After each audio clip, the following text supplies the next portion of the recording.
permis d'adresser quelques remerciements au nom de la paroisse du sanctuaire du diocèse. Mais avant cela, comment pourrions-nous oublier ce qui s'est passé à quelques pas de Saint-Géry il y a exactement 80 ans? À l'aube, plusieurs familles valenciennoises qui fêtaient depuis la veille le Nouvel An juif ont été arrêtées et rassemblées à la gare de Valenciennes sans imaginer qu'elles arriveraient à Auschwitz 6 jours plus tard, en même temps que plus de 500 personnes juives raflées à Lens et à Lille en particulier. Ce sont donc plus de 65 personnes juives de Valenciennes, sur la centaine qui disparaîtront dans les camps durant la guerre, 65 personnes arrêtées le matin du 5 Cordon 1942, dont de nombreux enfants, et transportés dans l'après-midi en gare de Fives-Lille. Comment pourrions-nous oublier cette horreur?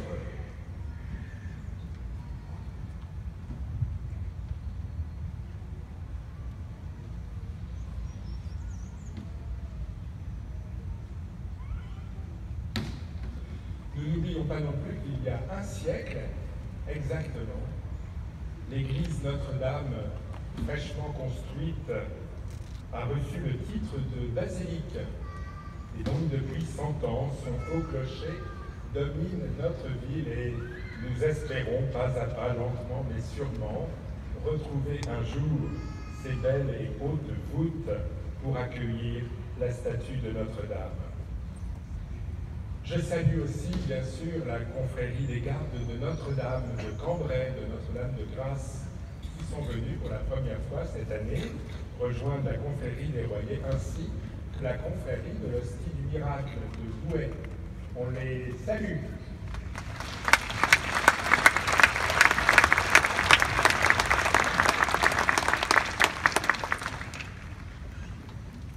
Ma gratitude ira en premier lieu à notre archevêque, Monseigneur Vincent Dolman, qui va vivre avec nous son 5e Saint-Cordon. Nous savons, Monseigneur, que vous aimez cette journée, qui vous permet d'aller 8 heures durant avec la statue de Marie à la rencontre de vos diocésains, et plus particulièrement les personnes aînées, malades ou handicapées qui attendent votre visite. Merci Xavier, Monseigneur Xavier Mal. On s'est connus en d'autres temps, et lorsqu'il m'a appris qu'il était né à Valenciennes, évidemment, il ne me l'a pas dit 2 fois. Dès que j'ai su qu'il était nommé évêque de Gap et Embrun, j'ai tout de suite envoyé un petit mot pour dire Xavier, est-ce que tu accepterais de venir présider le Saint-Cordon, occasion d'une magnifique redécouverte de ta ville natale? Et donc c'est une très grande joie d'accueillir Xavier. Je crois que nous avons été touchés par son homélie. Merci Xavier d'être avec nous cette journée.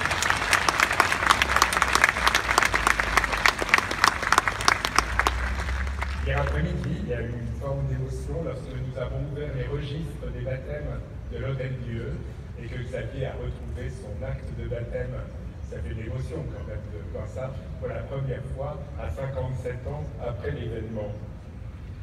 Je voudrais aussi, et surtout, je voudrais dire à chaque fois aussi et surtout, remercier les services techniques de la ville de Valenciennes qui ont fait un énorme travail.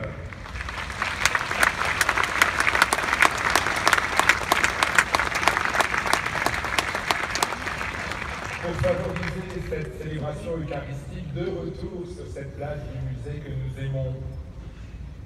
Tout au long de la journée, évidemment, nous ne manquerons pas non plus de saluer tous ceux et celles qui ont assuré l'animation et la sécurité de cette journée de pèlerinage. Tout d'abord, la dynamique confrérie des Royers.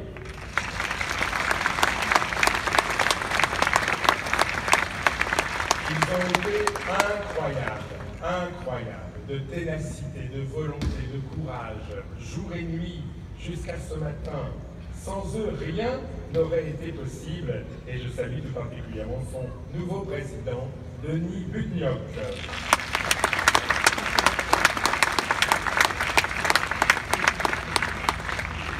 Nous saluerons aussi partout sur notre passage en ville, d'abord la fanfare de Bevrage, qui est peut-être déjà en place derrière nous, Les services de police municipale, là, il paraît que la fourrière elle a déjà bien fonctionné cette nuit et ce matin. Bon, voilà. Nous n'y sommes pour rien. Services de police municipale, nationale, mobilisés en nombre, les services de sécurité avec les pompiers, les bénévoles des clochers de nos paroisses sur le parcours du Tour, les musiciens, les choristes, les services de sonorisation, les journalistes de la presse écrite, radiodiffusée, numérique et télévisuelle. Nous avons plusieurs journalistes avec nous. Les techniciens de Cateau-Cambrai, de la chaîne YouTube catholique en Valenciennois, sans lesquels nous ne pourrions faire connaître notre Saint-Cambrai. Merci à tous les médias.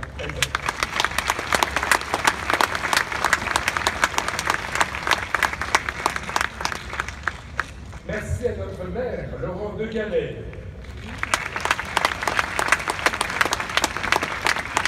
Merci à notre sous-préfet, Michel Chmielewski. Tous les deux, dans vos sphères respectives, évidemment, au nom de l'État ou de notre commune de Valenciennes, vous avez permis de retrouver une configuration de la procession telle que nous la vivions, non pas il y a 5 ans, mais il y a 7 ans. Depuis 7 ans, nous n'avons pas fait le tour du Saint-Cordon de la manière dite normale. Est-ce qu'il y a un Saint-Cordon normal? Mais voilà, en tout cas, nous retrouvons la joie d'accompagner Notre-Dame, de la porter sur les 17 km du parcours, petit tour en ville, grand tour et rentrée en ville compris. Merci, oui, Laurent, merci, Michel. Malgré les directives sécuritaires de l'État, tout à fait légitimes, dans ce temps de tension, vous avez répondu aux attentes de la confrérie et de tous ceux qui, croyant ou non, demeurent attachés viscéralement à ce rendez-vous valenciennois, le plus ancien patrimoine vivant de notre cité. Grâce à vous et à vos services, ce 1014e Saint-Cordon peut avoir lieu et c'est notre joie.